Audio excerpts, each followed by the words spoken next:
Roy Day, A Tale of Republic Washington by Marvin McKenzie. In the early 20th century, Republic Washington was a town marked by the boom and bust of the gold rush. Amidst the echoes of miners' picks and the murmur of hopeful whispers, a boy named Roy Day grew up with a heart full of dreams and a spirit as wild as the rugged landscape that surrounded him. Roy was born in 1913, a time when Republic was still bustling with the promise of gold. His father, Henry Day, was a miner, and his mother, Mabel, ran a small boarding house for transient workers. From a young age, Roy was enchanted by the tales of fortune that filled the air, stories of strikes and riches that seemed to lie just beneath the earth. By the time he was 10, Roy was already a familiar face around town. He was known for his boundless energy and insatiable curiosity. Whether he was exploring the nearby forests, fishing in the cool streams, or tagging along with his father to the mines, Roy embraced life with an infectious enthusiasm. One autumn day, when the leaves were turning golden and the air was crisp, Roy found a new adventure. He had overheard a group of miners talking about an old abandoned mine shaft up in the hills, one that was said to still hold untapped veins of gold. Roy's eyes sparkled with the possibilities, and he decided that he had to see it for himself. After school, he told his mother he was going to play by the river and set off towards the hills. The journey was tough for a boy his age, but Roy was undeterred. The path was steep and overgrown, but with each step he felt a thrill that spurred him on. As the sun began to set, casting long shadows across the land, he finally reached the mine. The entrance was covered in moss and nearly hidden by the encroaching forest. Roy's heart pounded with excitement and a touch of fear. He took a deep breath and ventured inside. The mine was cool and damp, with the walls glistening in the faint light of his lantern. He walked carefully, every sound amplified in the enclosed space. As he moved deeper into the mine, Roy stumbled upon an old, forgotten chest. Inside he found a small pickaxe, some rusty lanterns, and a journal.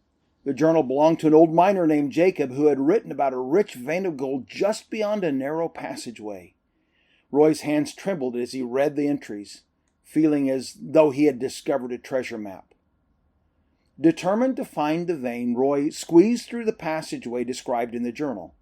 On the other side, he found a small cavern with veins of gold shimmering in the lantern light. Overwhelmed with excitement, he began to chip away at the rock. Hours passed unnoticed as he worked feverishly. Suddenly, the ground beneath him gave way. With a shout, Roy fell into a hidden crevice. The fall was short, but enough to injure him badly. Alone and hurt, Roy called for help, his voice echoing through the empty mine. The lantern flickered and went out, plunging him into darkness. Back in town, when Roy didn't return by nightfall, Henry and Mabel grew worried. They organized a search party and combed the surrounding areas, calling out his name. It wasn't until the following morning that they found the abandoned mine and heard Roy's faint cries. Henry scrambled into the mine, his heart pounding. He found Roy in the crevice, weak but conscious. With the help of the other men, Henry carefully lifted his son out and rushed him back to town. The doctor did what he could, but Roy's injuries were severe and infection set in. For the next few weeks, Roy lay in bed at home, his family and friends by his side. He was brave and cheerful, even as his strength faded. He talked about the gold he had found, his eyes lighting up with the same spark of adventure that had always defined him. On a quiet morning in late 1928, Roy Day passed away, surrounded by people who loved him. He was just 15 years old.